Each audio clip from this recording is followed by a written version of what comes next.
Making love with you is all I wanna do. Ho, ho, ho, it's magic. What if I told you that 1975 wasn't just about Queen, Bruce Springsteen, or the giants who ruled the radio? Hidden between the big names were one-hit wonders who slipped in, dropped unforgettable songs, and then disappeared into the haze of the decade. Today, we're bringing back 10 of those forgotten gems. Some you'll know instantly. Others might surprise you. But all of them helped shape the sound of 1975 in ways most people never realized. So sit back, turn the dial to a warm summer evening in the mid-70s, and let's rediscover the hits that came and went, but never truly left us. Number 1, How Long by Ace.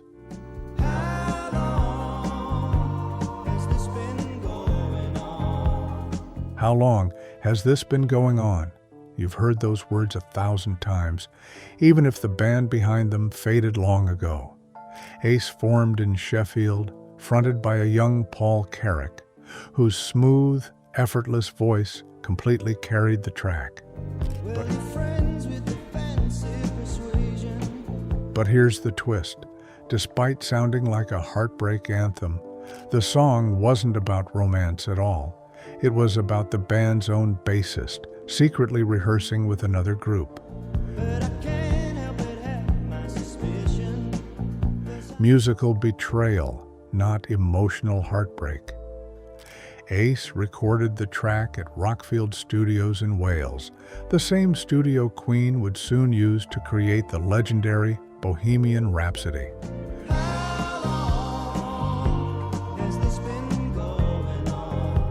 Released in early 1975, How Long climbed to number 3 in the U.S., making a quiet but powerful mark. The band didn't last long, but Paul Carrack went on to sing for Squeeze, Mike Plus, The Mechanics, and even more projects. Still, this was the song that first put him on the map. Smooth, sharp, and unforgettable. Number 2, Fallin' in Love by Hamilton, Joe Frank, and Reynolds. Baby, baby, falling in love. I'm falling in love again. Baby, baby, fallen in love. If you were anywhere near a radio in the summer of '75, this song floated out of every car window. Baby, baby, falling in love. I'm falling in love again. What people didn't know was that the band was going through serious changes behind the scenes. By the time this track hit number 1 on the Billboard Hot 100, Reynolds wasn't even in the group anymore. Dan Hamilton and Joe Frank Carollo brought in a new member, but kept the old name because it was already familiar to fans. What made it plan for me? And then you came and made my dreams. Recorded at ABC Dunhill Studios in Los Angeles, the song was polished to perfection. Soft harmonies, warm keyboards, and a mellow California vibe that made it feel tailor-made for long drives and sunset evenings. The band never repeated the magic, but for a moment in 1975, they created one of the smoothest love songs of the decade. Number 3, Sky High by Jigsaw. You've blown it all sky high. If you lived through 1975, this one hit you instantly. The dramatic strings, the soaring falsetto, the upbeat rhythm that practically lifted you off the ground. Sky High sounded huge, almost cinematic. Jigsaw had been together for years, but nothing they'd done prepared the world for this. Recorded at Decca Studios in London, the song blended disco-era rhythms with soft rock charm.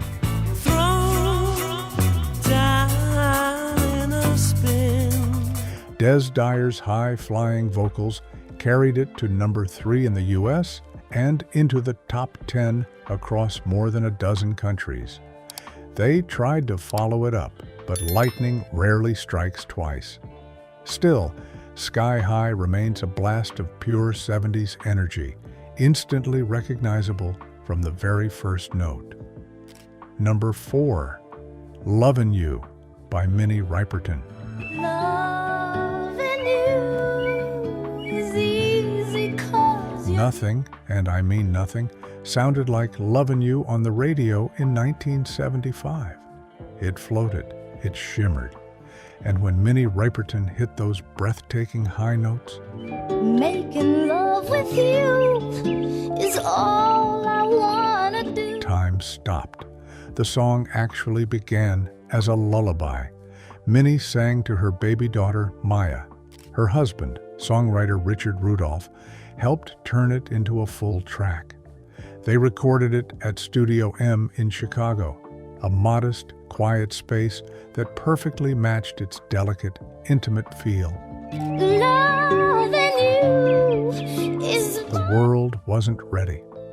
In April 1975, Lovin' You reached number 1, driven by Riperton's incredible 5-octave range. She would continue recording until her tragic passing in 1979, but this song became her defining masterpiece, gentle, vulnerable, and timeless. Number 5, Magic by Pilot. Oh, ho, ho, it's magic. Oh ho ho, it's magic. If you lived in 1975, you couldn't escape this song. It was everywhere, on the radio, in commercials, and echoing through school gym dances. It's magic, you know. Pilot formed in Edinburgh, made up of session musicians who had played behind the scenes for years.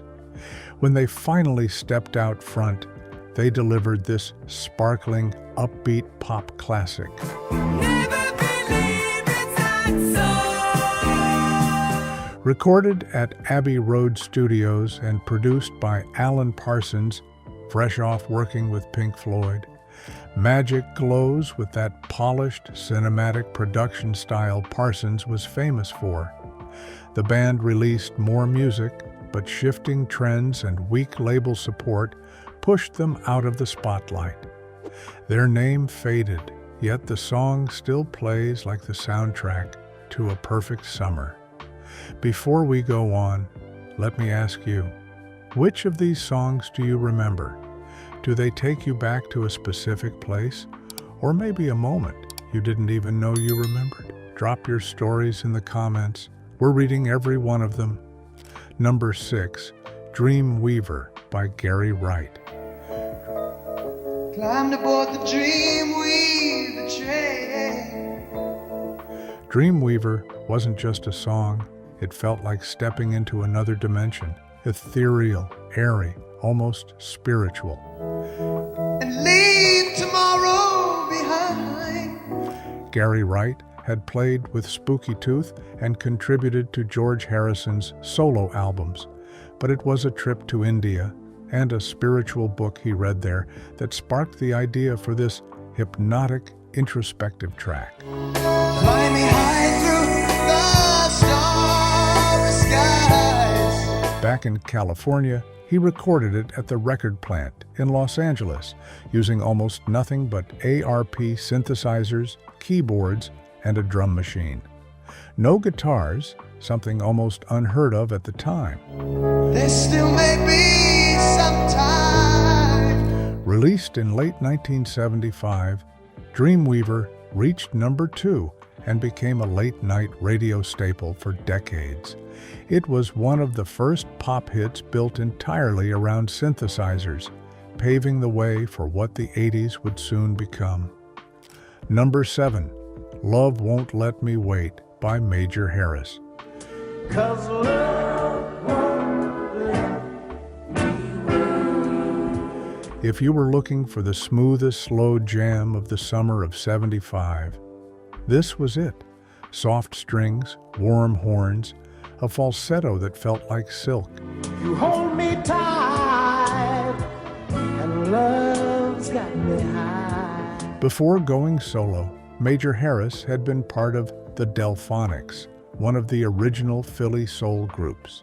When he recorded this track at Sigma Sound Studios, backed by producer Bobby Eli, everything came together perfectly. Please tell me yes. The result was a soulful, romantic masterclass, passionate without being pushy, emotional without being over the top. It reached number 5 and became his signature moment. He kept performing for decades, but this song remained the high point, a soulful, timeless slow jam that still turns up on love song playlists today. Number 8, 18 with a Bullet by Pete Wingfield. I'll last forever and I'll be good to you. This one is a little different, not flashy, not loud, not typical, just smooth, clever, and quietly irresistible. I'm 18 with a bullet. Pete Wingfield was a session musician and producer, not the type to chase fame. But when he stepped behind the mic for this track, he delivered something special, a retro-inspired soul groove about climbing the music charts. We gotta smash double-headed if we only stay together. And in a twist straight out of a movie, the lyrics mention being number 18 with a bullet.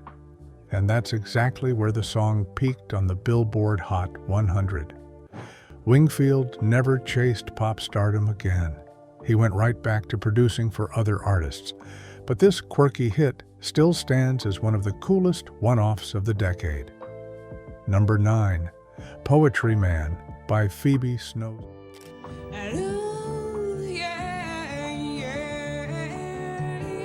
Snow Soft, gentle, honest. Poetry Man didn't need big production or flashy effects. Phoebe Snow recorded it in New York City with a small group of musicians who gave her all the space she needed. You're hiding something sweet, please give it to me. Her voice floated between folk, jazz, and soft rock, creating a sound that felt effortless and deeply personal. All I ask for is your smile each time I rub the land. Critics praised her talent, but the mainstream success of Poetry Man never repeated. Still, this song stands as her quiet masterpiece, proof that sometimes the most powerful music whispers instead of shouts. Number 10, Don't Call Us, We'll Call You by Sugarloaf. Say the least, the cat was cold. He said, don't call us, child, we'll call you.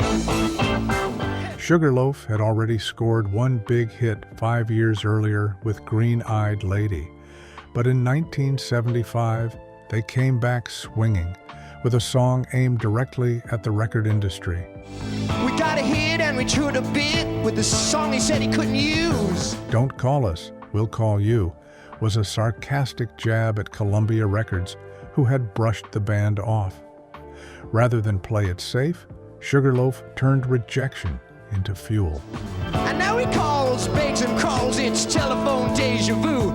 Recorded in Denver, the track mixed funky riffs, phone calls, sound effects, and even a sly imitation of a CBS executive. It was bold, funny, catchy, and it worked. The song hit number 9, becoming their second and final major hit. After that, they slipped away from the charts. But this song remains a perfect little revenge story, proof that sometimes the best comeback is a hit single.